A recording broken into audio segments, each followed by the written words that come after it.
उनको बहुत बहुत धन्यवाद देते हैं। हमारे जो कार्यकर्ता हैं, हमारे विधानसभा के हमारे जिले के कार्यकर्ता, जिला के अध्यक्ष हमारे जो कार्यकर्ता हैं, हम लोग बहुत बहुत धन्यवाद देते हैं। वो सबके चरणों पर हमको लेके जाएंगे। हमारा विकास का मुद्दा है जो हमारे माननीय मोदी जी चाह रहे हैं, जो विकास अभी बचा हुआ है उस पर जैसे उस पर लगे हुए हैं। हमारा विकास जो बचा है प्रदेश में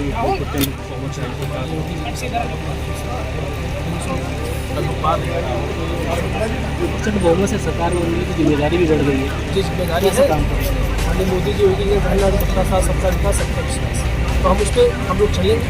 तो माननीय मोदी जी का विकास का चल अपने बलरामपुर विधानसभा क्षेत्र की सम्मानित जनता को और अपने केंद्रीय नेतृत्व और प्रदेश नेतृत्व को देते हैं। प्रधानमंत्री माननीय मोदी जी को और प्रदेश के यशस्वी मुख्यमंत्री माननीय योगी जी को देते हैं कि उन्होंने मुझे दोबारा टिकट दिया। और जैसा बलरामपुर में एक कहावत थी कि कोई दोबारा मंत्री अगर बना है तो चुनाव नहीं जीता है, लगातार चुनाव नहीं जीता है। भारतीय जनता पार्टी के हमारे प्रयोगशील कार्यकर्ताओं ने उस तिलिस्म को तोड़ने का काम किया है। हम अपने बलरामपुर जनता के सम्मानित जनता को सत सत नमन करते हैं, बारंबार उनका अभिनंदन करते हैं कि उन्होंने उस तिलिस्म को तोड़ने का काम किया। दूसरी चीज़ ये मंत्री जी कि तमाम ऐसे काम हैं जो अभी भी अधूरे पड़े हैं जी।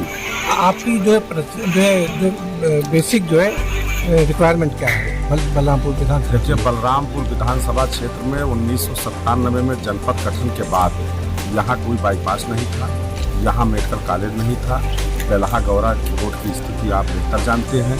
हमारे यहाँ पॉलिटेक्निक नहीं था, हमारे यहाँ ITI नहीं थी। कोरोना काल के कारण जिस कार्य को हमें लगभग 2 वर्ष पूरा करना चाहिए वो कार्य पूरा नहीं हो पाया है।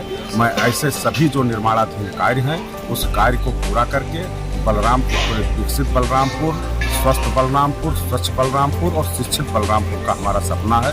उस सपने को हम आप लोगों के माध्यम से पूरा करने का काम करेंगे। शुक्ला जी, दूसरी बार आपको मौका जनता ने दिया है, आपने क्या कहेंगे इस पर आप? हम अपने तुलसीपुर की सम्मानित जनता के प्रति हृदय की गहराइयों से आभार व्यक्त करना चाहते हैं कि दोबारा उन्होंने हमारे ऊपर विश्वास व्यक्त किया और कहीं इस विश्वास को अर्जित करने में हमारे जो देवपुर समर्पित कार्यकर्ता लगे, हमारे नेतृत्व ने, चाहे प्रदेश नेतृत्व हो चाहे केंद्रीय नेतृत्व हो, उन्होंने भी मेरे ऊपर विश्वास व्यक्त करके मुझे पार्टी का प्रत्याशी बनाया। तो सबका योगदान मैं मानता हूँ। सबके योगदान के बल पर, जनता कार्यकर्ता नेतृत्व के योगदान के बल पर और सर्वाधिक मतों से जीतने का मुझे सौभाग्य प्राप्त हुआ है। जनता ने आप पर पिछली बार से काफ़ी आगे ज़्यादा भरोसा किया है, तो आप जो तुलसीपुर की तमाम कुछ कार्य अधूरे हैं, कुछ तमाम और आवश्यकताएं हैं, कैसे आप पूरा करेंगे? निश्चित रूप से जितना बड़ा प्यार आशीर्वाद जनता ने दिया है उतने बड़ी अपेक्षा भी हमारे क्षेत्र की जनता की होगी ही। और मैं पुरजोर प्रयास करूंगा कि जो हमारे क्षेत्र की समस्याएं हैं, चाहे विकास की बात हो चाहे उनके निजी समस्याएं हों, उनको पूरे समर्पण से पूरा करूँ। कितना महत्वपूर्ण है, उसके अलावा आपको क्या लगता है कि क्या वजह थी कि जिसकी कौन सी ऐसी चीज़ें थी जिससे आपको कामयाबी मिली? देखिए, जो आपने कहा बीजेपी की हवा नहीं थी, बल्कि बीजेपी की झूठ की आवाज़ और झूठ बोलकर और जनता को सफल है। और हमारे क्षेत्र विधानसभा से केसरी की जनता, मैं उनको बधाई देता हूँ, आभार प्रकट करता हूँ कि उन लोगों ने भाजपा के चाल को समझ लिया और सही फैसला किया। हम उनके आभारी हैं और इस क्षेत्र की जनता की जीत है, समाजवादी पार्टी के कार्यकर्ताओं की जीत है, फ्रंटल संगठन के कार्यकर्ताओं की। आपकी क्या क्या योजनाएं हैं भविष्य में?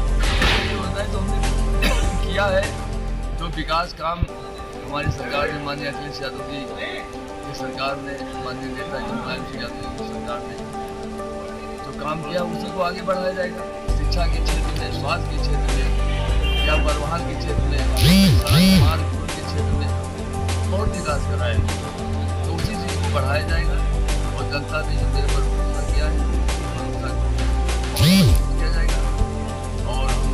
और ये हमारी ये जीत जो है, हम अपने धन्यवाद देना चाहते हैं कि वो अफवाह सांप्रदायिकता को मिटाकर और एकता का एक प्रतीक, एकता का एक मिसाल कायम किया है हमारे